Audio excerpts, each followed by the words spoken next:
అందరికీ ముందుగా శ్రీ క్రోధీనామ సంవత్సర ఉగాది శుభాకాంక్షలు. మన భారతదేశంలో ఉన్న తెలుగువారందరికీ, అలాగే ప్రపంచవ్యాప్తంగా ఉన్న తెలుగువారందరికీ కూడా క్రోధీనామ సంవత్సర ఉగాది శుభాకాంక్షలు.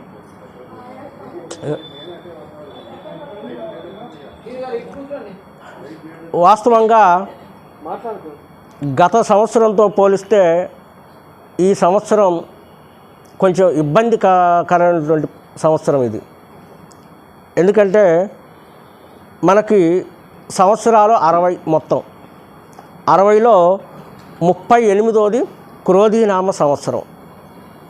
అంటే మనకి 3, 8, 11, 1, 1, 2 అంటే క్రోధీనామ సంవత్సరం. అంటే ఈ క్రోధీనామ సంవత్సరం మంగళవారంతో ప్రారంభమైంది. ఈరోజు మంగళవారం, చైత్ర శుద్ధ పాడ్యమి. ఈరోజు మంగళవారం. అంటే మంగళవారానికి అధిపతి ఎవరయ్యా అంటే కుజుడు. మరి కుజుడు అంటే కుజుడు లక్షణాలు, కుజుడు కారకత్వాలు చాలా ఇబ్బందికరమైనటువంటిగా ఉంటాయి మనకి ఈ సంవత్సరం. మరి అంటే ఎలా ఉంటుంది ఇబ్బందికరమైనటువంటి, ఎలా ఉంటుందంటే మనుషులు, అంటే ఈ ప్రపంచవ్యాప్తంగా ఉండే మనుషులంతా కూడా ఈ సంవత్సరం చాలా జాగ్రత్తగా మసులుకోవాల్సిన పరిస్థితి ఉంది. మీరు మామూలుగా మాట్లాడినా మీ మీద ఎదుటి వారికి కోపం వచ్చే పరిస్థితి ఉంటుంది. మీరు మంచిగా మాట్లాడినా వాళ్ళు చెడుగా తీసుకునే ఇది కూడా ఉంటుందన్నమాట ఈ సంవత్సరం. అంటే ఎందుకంటే ఈ సంవత్సరం రాజు అలాంటి కారకత్వం కలవాడు అనమాట, అంటే కుజుడు అనమాట. అంతేకాదు ఈ సంవత్సరం ప్రమాదాలు కూడా ఎక్కువగా జరిగే పరిస్థితి ఉంది. రోడ్డు ప్రమాదాలు ఇలాంటివి కూడా మనకు ఎక్కువగా జరిగే పరిస్థితి ఉంది. అలాగే లేడీస్కి అయితే వాళ్ళ గర్భానికి సంబంధించిన సమస్యలు అధికంగా వచ్చే అవకాశం ఉంది. కాబట్టి ముఖ్యంగా లేడీస్ చాలా జాగ్రత్తగా ఉండాలి. అంటే గర్భస్రావం, గర్భసంచికి సంబంధించిన సమస్యలు కొంతమందికి లేడీస్కి ఎక్కువగా వచ్చే అవకాశం ఉందన్నమాట. జనరల్గా అంటే ఈ కుజుడు కాబట్టి ఇవన్నీ మనం దృష్టిలో పెట్టుకోవాల్సిన అవసరం ఉంది. కాబట్టి ప్రతి ఒక్కళ్ళు కూడా ప్రతి ఒక్కళ్ళు కూడా ప్రతిరోజు ఉదయము ఈ సుబ్రహ్మణ్య స్వామి టెంపుల్కి వెళ్ళి సుబ్రహ్మణ్యేశ్వర స్వామిని దర్శించుకొని సుబ్రహ్మణ్యాష్టకం పఠిస్తూ మీరు దినచర్యని ప్రారంభించాల్సిందిగా మేమందరినీ కోరుతున్నాం అన్నమాట. అంటే మనకి కుజుడు ఆరాధ్య దైవం ఎవరయ్యా అంటే సుబ్రహ్మణ్య స్వామి. మరి ఈ రోజున ముఖ్యంగా ఉగాది. ఉగాది అంటే ఏంది? ఉగాది అసలు ఎప్పుడు ప్రారంభమైంది? అసలు ఏంటి, ఎందుకు జరుపుకుంటున్నారు ఇది, అసలు ఉగాది విశిష్టత ఏంటి? ఇవన్నీ కూడా మనకు అందరికీ తెలుసు.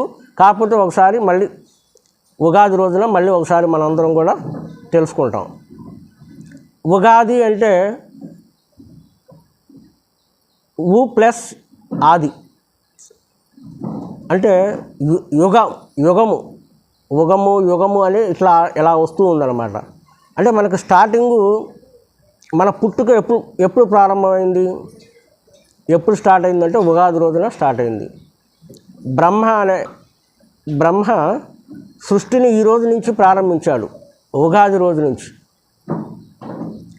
మన ఆకాశంలో గ్రహాలు, నక్షత్రాలు, వాటి గమనం కూడా ఈ రోజు నుంచే ప్రారంభమైంది, ఉగాది రోజు నుంచి ప్రారంభమైంది.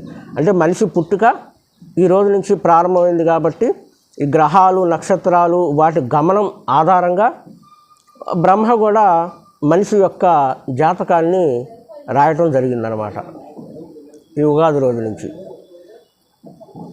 ఇంకా ఏంటంటే మనకి జనరల్గా యుగాలు 4 ఉన్నాయి.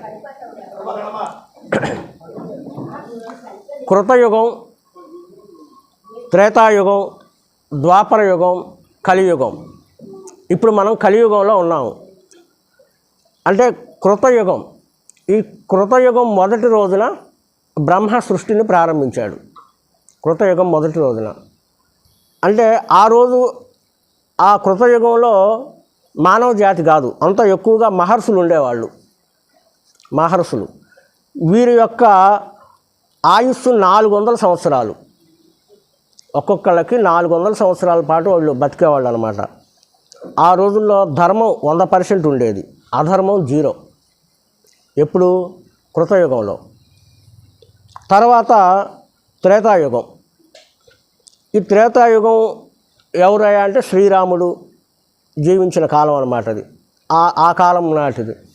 అప్పుడు మనకి మనిషి ఆయుష్ ఎంత? 300 సంవత్సరాలు ఆ టైంలో.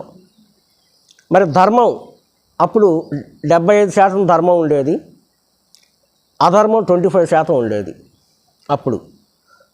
తర్వాత ద్వాపర యుగం అంటే శ్రీకృష్ణుడు జన్మించినటువంటి సమయం అది. అప్పుడు మనిషి యొక్క ఆయుస్సు 200 సంవత్సరాలు.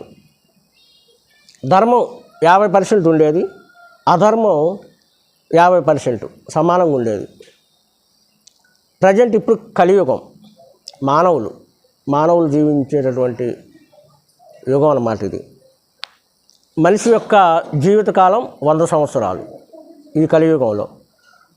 ధర్మం 25%, అధర్మం 75% ఈ కలియుగంలో. చూడండి, మనకి 100% ఏమో ధర్మం కృతయుగంలో ఉండేది, ఇప్పుడు మనకి ధర్మం 25%కి వచ్చింది. ఈ రకమైన పరిస్థితి ఇప్పుడు ఇట్లా ఉందన్నమాట మనకి. అలాగే ఉగాది రోజున మనందరం కూడా పంచాంగ శ్రవణం చేసుకోవడం మనకి ఆనవాయితీగా వస్తుంది. అంటే పంచాంగం అంటే ఏంటి, పంచాంగంలో ఏముంటుంది, ఏం తెలుసుకోవాలి అనేది ఒకటి.